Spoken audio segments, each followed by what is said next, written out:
Olá! Você sabe qual é o seu signo? Se você me responde que é aquele signo que você lê na revista ou você lê no horóscopo todo dia, você está enganada, enganado. Na astrologia védica, a característica do signo é muito interessante, é muito diferente, o seu signo pode normalmente mudar. Se você tiver interesse nisso, fique até o final desse vídeo, fica comigo que eu vou te contar tudinho.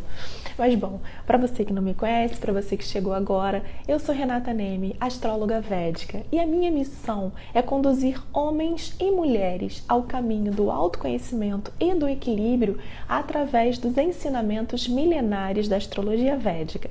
Então, de repente, você caiu aqui, você nunca ouviu falar de astrologia védica, conhece astrologia, gosta de astrologia, e aí eu vou te fazer um convite.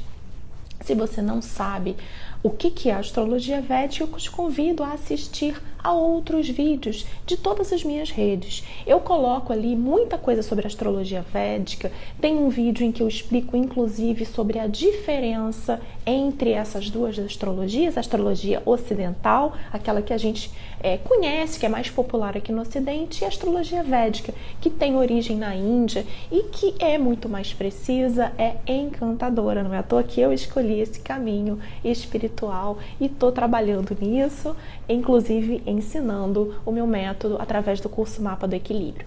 Bom, mas não vamos enrolar mais, vamos falar sobre os signos na astrologia védica. Bom, os signos, eles são constelações. O que são constelações? A gente aprende lá na escola, quando a gente aprende coletivo, né, nas aulas de português, a gente aprende que constelações são conjuntos de estrelas. Então, os signos, eles são isso. Eles são constelações, ou seja, são conjuntos de estrelas. Tanto numa astrologia quanto na outra, os signos, ou seja, essas constelações, tomaram nomes de animais, por exemplo, ou de objetos esses que eram observados como se unindo aquelas estrelas. Então o observador, ele olhava aquelas estrelas, ele fazia um desenho imaginário daquela constelação e aí ele dava o nome daquela constelação. Isso tanto na astrologia ocidental quanto na astrologia védica. Os nomes, eles são levemente diferentes, aliás, eles são bastante diferentes, mas na astrologia védica mesmo, a gente usa popularmente os nomes que a gente conhece aqui no Ocidente. Então, Áries, Touro, Virgem, Gêmeos, Libra, Escorpião, enfim. Então, a gente ainda usa esses 12 nomes que são conhecidos aqui, embora a astrologia védica ela utilize nomes específicos para constelações. Nem sempre esses nomes coincidem, mas, por exemplo, o signo de Aquário, né, aqui pra gente é chamado de Kumbha, lá na astrologia védica. E Kumbha é um recipiente onde se guarda água. Então é levemente diferente. Já, por exemplo, o signo de Peixes é chamado de Mina, que também representa peixe. Então tem as suas semelhanças, mas também tem muitas das diferenças. Bom, e aí os planetas que a gente viu no vídeo anterior, se você não assistiu ao vídeo sobre planetas, corre lá e assiste depois que a gente terminar essa live.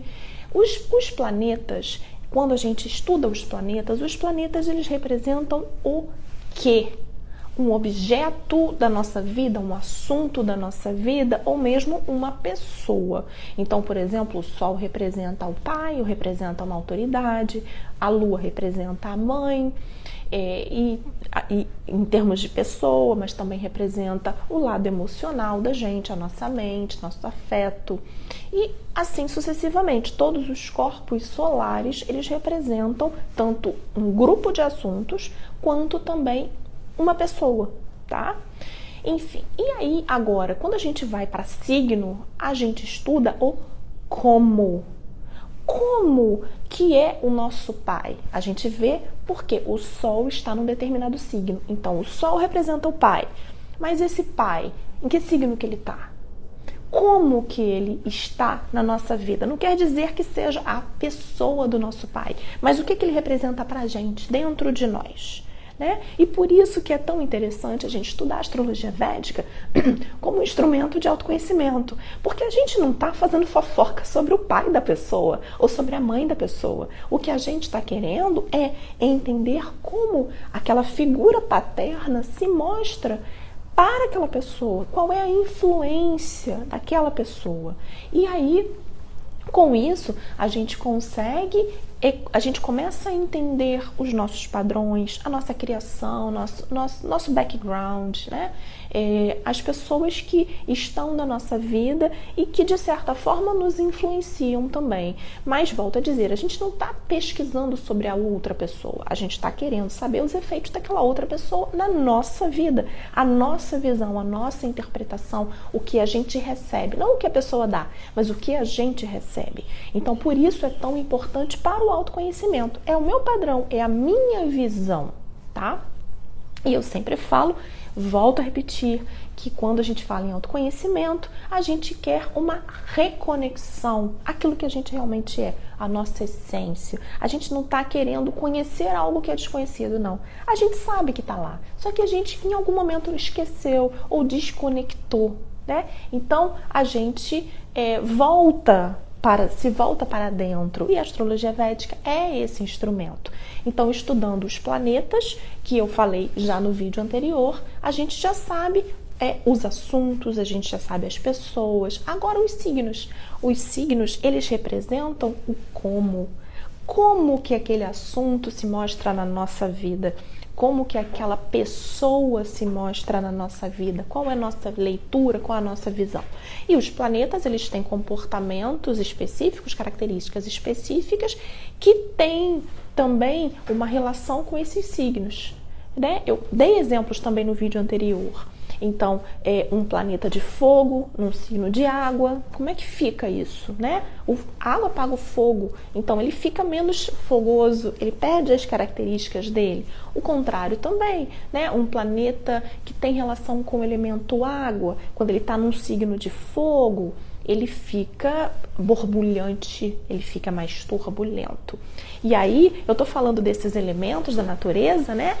Água, ar, terra e fogo, porque os signos, eles se dividem entre esses 4 elementos. Então, os 12 signos, eles têm essa classificação também. E isso tem muito a ver já com o como. Então, por exemplo, os signos de água, como o próprio nome indica, eles são fluidos, eles são mais emotivos, porque a água, o elemento água, tem muita relação com as emoções. Você percebe que quando a gente olha um mar ou um rio, como ele se modifica ao longo do tempo, como no mesmo dia, ou às vezes em questão de poucas horas, ou às vezes na mesma hora, existe uma mudança brusca. Assim são as nossas emoções. Então a gente está vendo o mar, eu por acaso tenho um mar aqui do meu ladinho, estou só olhando para ele, e a gente tem um mar e ele está plácido, mas de repente cai uma chuva, ele fica sujo. Mas de repente vem uma ventania e ele fica agitado. E aí vem a lua cheia, a maré sobe, vem a ressaca. Então, ou depois a maré desce, ele fica lindo, maravilhoso, refletindo o céu. Então, ele fica azul. Então, o mar, os rios, as águas, né? Os cursos de água, eles têm muita relação com as nossas emoções, com essa turbulência, com essas mudanças. A gente não controla a emoção. Se alguém fala para você, controle a sua emoção, olha, sai disso, porque a gente não consegue controlar. A gente consegue entender para administrar. A gente não controla nada. Se a gente tenta controlar, é como a gente tapar uma panela de pressão e deixar aquela panela no fogo muito tempo. Aquilo vai explodir. Então é exatamente isso. Quando a gente quer controlar as nossas emoções, a gente não controla nada. Quanto mais a gente deixar as emoções fluírem dentro da gente, tá? Não é a gente ficar descontando no outro as nossas turbulências emocionais, mas quanto mais a gente deixar fluir, a gente observar as nossas emoções, quanto melhor. Então eu tô falando de emoção por conta dos signos de água. Já os signos de fogo são signos mais ativos, são signos mais até mesmo espirituais, mas em outro sentido. Os signos de água, eles têm uma espiritualidade mais sentida, uma intuição. Os signos de fogo, eles já são mais atuantes, eles às vezes eles têm um instinto muito forte. O fogo é um elemento que depura, tanto que ele está em vários rituais. Depois nós temos o elemento terra. O elemento terra é um elemento mais concreto, é um elemento mais denso. Os signos do elemento terra, eles são mais focados na realidade prática, no aqui e agora, na busca por segurança. E, enfim, nós temos o signo de ar, que é um signo que tem muita relação com o intelecto, com a mente, com a inteligência. Então, são signos que precisam de explicações racionais. Eles não se contentam tão somente com uma palavra sua. Eles querem entender por quê. São aqueles que são curiosos, que vão querer se aprofundar num assunto até entendê-lo. E tudo isso, eu estou falando só de uma classificação, existem algumas outras classificações dos signos, mas só para mostrar para você o como que isso funciona, tá? Então, um sol num determinado signo, ele vai ter o comportamento daquele elemento, ele vai ter comportamento do planeta que rege aquele signo, ele vai ter comportamento daquela constelação ali que está sendo estudada. E aí, se você quiser saber um pouco mais, esse assunto sobre signos é estudado num módulo específico no meu curso Mapa do Equilíbrio. Inscrições estão abertas, se você quiser vai lá no link da minha bio. Enfim, e aí você estuda muito profundamente cada um desses signos. E aí, uma curiosidade, na astrologia védica, tá? A astrologia védica, ela tem várias diferenças da astrologia ocidental. Eu já falei para você que, se você quiser, vai lá depois e assiste aos vídeos em que eu trato sobre essas diferenças, mas tem uma diferença que é nevrálgica e que ela vai fazer toda a distinção de um mapa na astrologia védica para um mapa na astrologia ocidental. O que acontece? A astrologia ocidental, ela olha para o céu do ponto de vista da Terra. E a Terra, como um planeta, é um planeta em movimento, né? Então, da Terra, a gente está olhando todos os corpos celestes, todo o movimento do céu. Então, a gente acaba tendo uma visão distorcida. Pela astrologia ocidental, os signos, eles têm início, alguns signos, né, têm início com o início das estações do ano. Já a astrologia védica, não. A astrologia védica, ela enxerga, ela traça um ponto fixo no céu, ou quase fixo, porque nada é fixo no nosso universo, mas ela traça um ponto fixo no céu, que normalmente é uma estrela, tá? Diferente do planeta, porque o planeta está sempre em órbita em volta do Sol, né? Agora, uma estrela não. Uma estrela, ela está praticamente fixa no céu. E aí, através daquela estrela, a gente observa o movimento de todos os astros. Qual é a consequência prática disso? Existe uma diferença de quase um signo inteiro entre uma astrologia e outra. Por quê? Também por conta da inclinação da Terra, o eixo de inclinação da Terra, que faz com que a gente tenha uma visão um pouco distorcida. Quando a gente pega um ponto de vista lá do céu, tudo fica mais claro e mais objetivo. Se você for a um observatório astronômico, e hoje nem precisa de tanto, por um aplicativo de celular você já vê, procura saber, por exemplo, onde está o Sol nesse momento. E você vai ver que o Sol nesse momento vai ser certamente bem diferente do que o Sol na astrologia ocidental. E aí, então, a repercussão disso no nosso mapa é que a gente normalmente está com um signo antes do que aquele que a gente imaginava ser. Então, se você acha que você é de Escorpião, entre muitas aspas, você, na verdade, na visão da astrologia védica, você pode ser de Libra.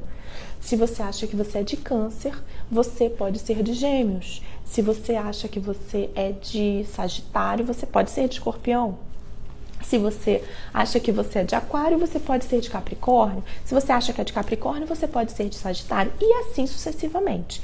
Quando a gente fala o ser, eu sou de Gêmeos, eu sou de Libra, isso é típico do Ocidente. Na astrologia védica a gente não fala desse jeito, tá? Quando a gente fala eu sou, a gente quer dizer o meu sol está naquele signo, está alinhado naquela constelação. Isso quer dizer o eu sou. Mas na astrologia védica existe uma importância muito grande que se dá à lua. A gente aqui dá muita importância ao sol e a gente chega a falar eu sou de touro. Mas na astrologia védica a lua ela é tão importante que muitas das vezes o eu sou é o signo lunar e não o signo solar. Mas aí eu vou te explicar um pouquinho mais agora. Na astrologia védica, nós não temos tão somente aqueles 12 signos que nós já conhecemos. Aqueles 12 signos do zodíaco. Nós temos na astrologia védica também 27 signos lunares. Esses signos lunares são também constelações e é um zodíaco próprio que só a astrologia védica tem. Tá? A astrologia védica, ela traça um zodíaco lunar. Por que isso? A lua, ela passa por um signo lunar por dia, tá? Totalizando, são 27 signos lunares. Então, por dia lunar, né? Então, vamos lá. Esses 27 signos lunares, eles também têm regentes próprios, eles têm, obviamente, nomes próprios, eles têm toda uma mitologia, eles têm toda uma simbologia, é um estudo lindo, lindo, lindo. Inclusive, os festivais da Índia são todos baseados em calendários lunares. Os feriados, as festividades, mesmo as datas religiosas, espirituais, são todas baseadas nos calendários, no calendário lunar. E até mesmo quando se você tiver a oportunidade de ir à Índia ou de participar de algum tipo de ritual indiano, normalmente ligado ao hinduísmo, né, que acabou sendo um derivado da tradição védica. A tradição védica ela não é religiosa, não tem nada a ver com religião, ela tem uma visão espiritual, espiritualista sim, mas ela não tem nada a ver com religião. Enfim, então, se você tiver a oportunidade de participar de um ritual e o condutor daquele ritual, ele vai te perguntar qual é o seu nome e qual é o seu signo. E esse signo quer dizer o signo lunar. É justamente esse signo que eu falei, dentre esses 27. Esses 27 signos são chamados de nakshatras. Então, se você já ouviu falar desse nome maluco, esquisito, nakshatra, nakshatra em sânscrito significa estrela, tá? Estrela. E é claro, a gente está falando de constelações, a gente está falando de conjuntos de estrelas. Então, a nakshatra é um nome bem preciso que significa estrela. Então, cada um desses signos lunares é formado por um conjuntinho de estrelas. Então, você sabendo o seu nakshatra, sabendo qual desses 27 signos, em qual desses 27 signos está a sua lua, você então vai lá no ritual e você vai dizer o seu nome e o seu nakshatra, tá? Isso vai falar muito a seu respeito, a respeito dos seus karmas, a respeito, inclusive, dos seus períodos planetários. E por que, então, que se dá tanta importância à Lua? Porque a Lua é a mente. E a astrologia védica, ela preza muito a mente e a afetividade. Por quê? Eu falei muito sobre isso naquele vídeo dos planetas, ou melhor, dos corpos celestes, mas a Lua, ela mostra o nosso discernimento, a nossa capacidade de enxergar as coisas como elas são, sem muito filtro, sabe? Então, uma Lua clara, ela permite que a gente seja mais equilibrado. Por isso é tão importante e volto a te convidar. Eu já fiz uns quatro convites, mas é porque realmente é importante. Naquele vídeo que eu falo dos planetas, no vídeo anterior, eu falo justamente de algumas sugestões, alguns cuidados que você pode ter em relação à Lua, tá? Enfim, então uma lua desequilibrada, uma lua que não está bem colocada no mapa, ou ela está junto com um planeta com quem ela não está muito bem, porque os planetas eles são colocados como personagens, né? A gente aqui está falando de uma simbologia toda própria. Então, se ela está num signo onde ela não fica muito bem, ou se ela está com um planeta onde ela não fica muito bem, ela acaba tendo aflições, tendo turbulências, não enxergando as coisas com tanta clareza. E isso traz desequilíbrio. Então é muito importante uma lua equilibrada para o nosso autoconhecimento, quando eu falo em autoconhecimento, para que a gente se enxergue como a gente é, sem filtros, sabe? Muitas das vezes, essa figura de linguagem, ela é comparada com uma janela. A janela, ela permite que a gente olhe do lado de fora, que a gente veja a paisagem, a natureza, mas se essa janela estiver suja, estiver turva por alguma razão, a gente não vai conseguir enxergar lá fora com a mesma clareza. A gente pode ter uma visão distorcida das coisas, né? E então, o que é importante? Que a gente equilibre a nossa mente, que a gente limpe essa janela, para que a gente possa enxergar as coisas como elas realmente são, com o mínimo de filtro possível, com o mínimo de ilusões possível. Ilusões que nos impedem de nos conhecer e de nos equilibrar. Então, por isso, é tão importante, por essas e outras, é tão importante a gente equilibrar o nosso emocional e a nossa mente, tá? E aí, mas volto a dizer com o que eu sempre digo, para a gente se equilibrar, a gente precisa conhecer os nossos pontos de desequilíbrio e a gente precisa se conhecer primeiro. Então, o primeiro passo para o equilíbrio é o autoconhecimento. Depois que a gente se reconecta com a gente mesmo, que a gente entende até onde a gente pode ir, até onde a gente não consegue ir, olha, daqui não dá, é meu ponto fraco, eu preciso enfrentar isso aqui antes de passar para o próximo passo. Então a gente para e a gente enfrenta aquilo, para tão somente depois a gente conseguir se equilibrar. E aí vem o tão buscado, tão sonhado equilíbrio. Agora, o signo lunar, ele é muito importante também, porque ele que vai traçar os períodos da nossa vida. Também uma peculiaridade que só a astrologia védica tem. Esses períodos da nossa vida, que são chamados de dashas, esse assunto é também estudado no curso Mapa do Equilíbrio, lá já mais avançado um pouquinho, depois que a gente estuda os planetas, as casas, os signos, aí a gente começa a estudar os conceitos especiais e a gente entra nesses períodos planetários para a gente entender como é que é essa influência na nossa vida. E aí esses períodos planetários, eles vão falar sobre umas épocas da nossa vida em que as energias daqueles planetas vão influenciar mais ou menos.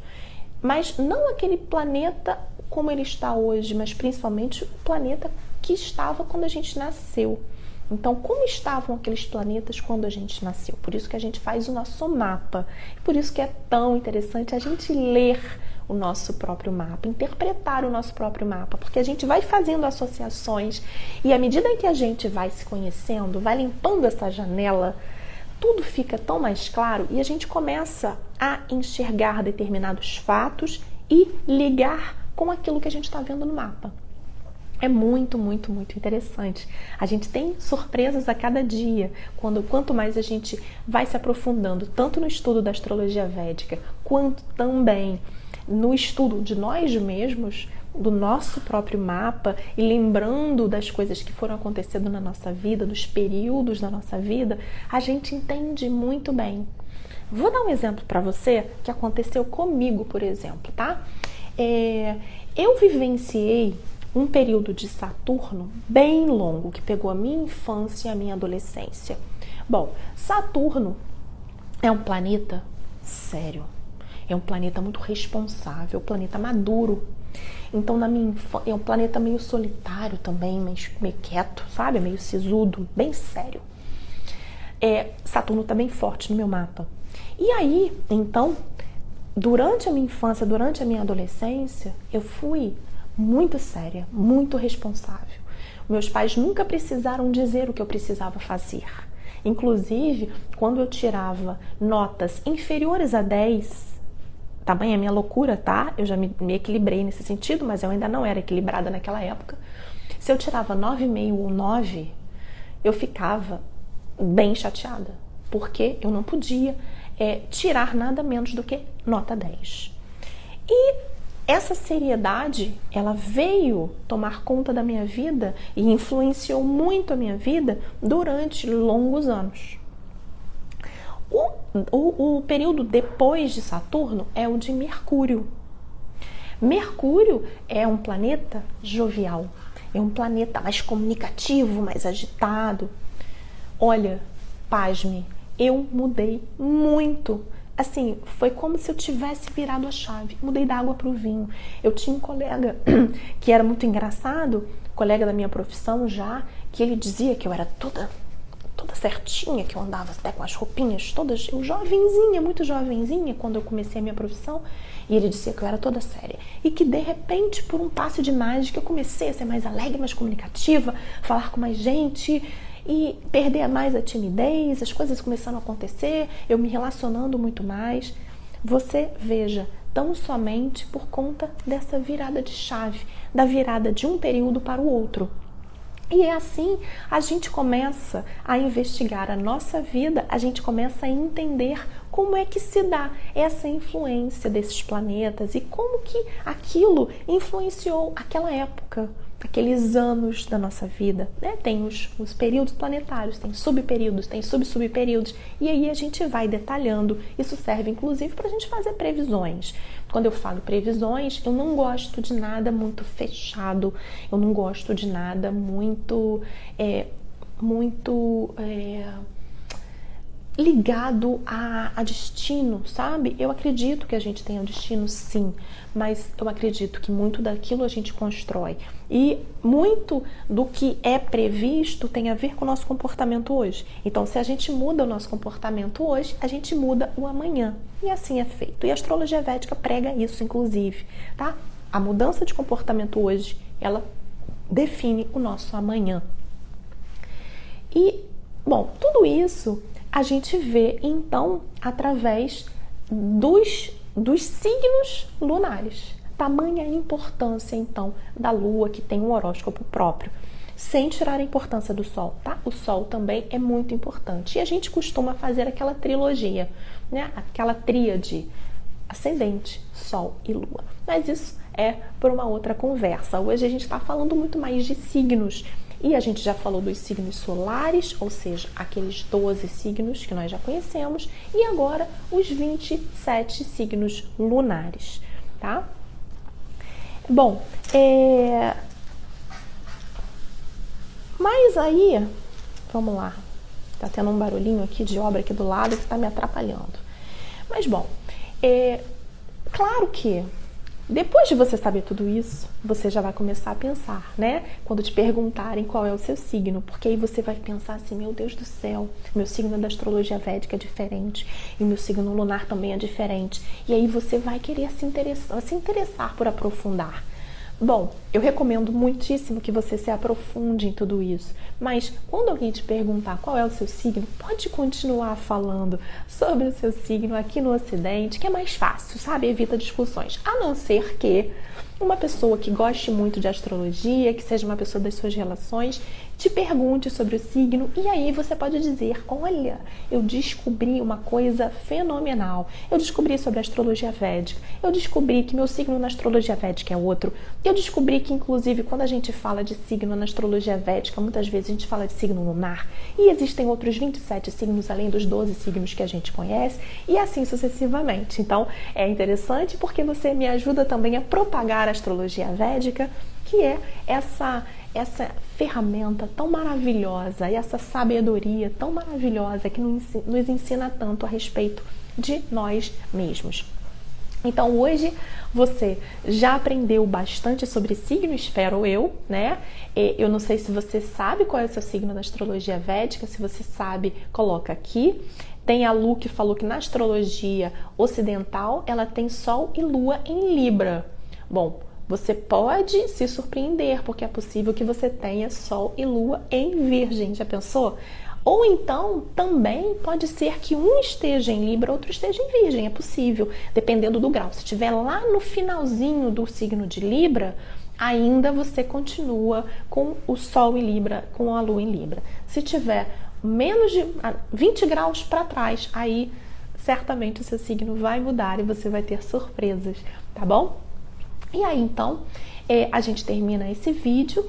Eu quero que você comente aqui, eu quero que você compartilhe, eu quero que você pode me mandar um direct se você quiser. Quero que você também me ajude a divulgar a astrologia védica, manda esse vídeo para alguém que você saiba que possa se interessar pelo assunto.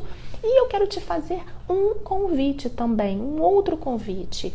Como eu falei, o meu curso Mapa do Equilíbrio é um método que eu desenvolvi ao longo desses 18 anos de estudo para você que não sabe nada de astrologia, não sabe muito menos de astrologia védica, para você aprender essa ciência milenar, para você começar a construir e interpretar o seu próprio mapa, se conhecer, conhecer os seus pontos de equilíbrio, de desequilíbrio, seus dons, suas dificuldades. E aí, então, você pode ajudar outras pessoas também, fazendo o mapa delas, ajudando. E você pode fazer, inclusive, disso a sua profissão, quem sabe, ou uma atividade paralela, né? Como eu faço. Maravilha, ótimo. Então, esse curso Mapa do Equilíbrio está com as inscrições abertas. Então, se você tiver interesse, vai lá. É uma oportunidade maravilhosa. Clica no link que está na minha bio, você vai na página, vai assistir ao videozinho que eu explano as condições, eu explano os bônus, inclusive as garantias, tá? Eu dou garantias assim maravilhosas para você que está na dúvida ainda, para você que não sabe se inscreve ou não, se é para você ou não. Se você, e se eu me arrepender, e se eu não tiver tempo, vai lá, assiste, vê as garantias. Eu dou garantias assim imperdíveis que vão tirar de você todo o risco que você pode vir a ter, tá? Então vai lá. Pelo menos assiste esse videozinho, quem sabe eu não consigo te convencer a entrar comigo nesse caminho, né, do Mapa do Equilíbrio, tá bom? Então eu tô te esperando, espero que você se anime aí com isso e vamos juntos. Amanhã nós vamos ter uma outra live também no mesmo horário e que nós vamos falar sobre prosperidade, oportunidades de prosperidade. Então eu te espero amanhã no mesmo horário, tá bom? Obrigada pela sua presença, tudo de bom.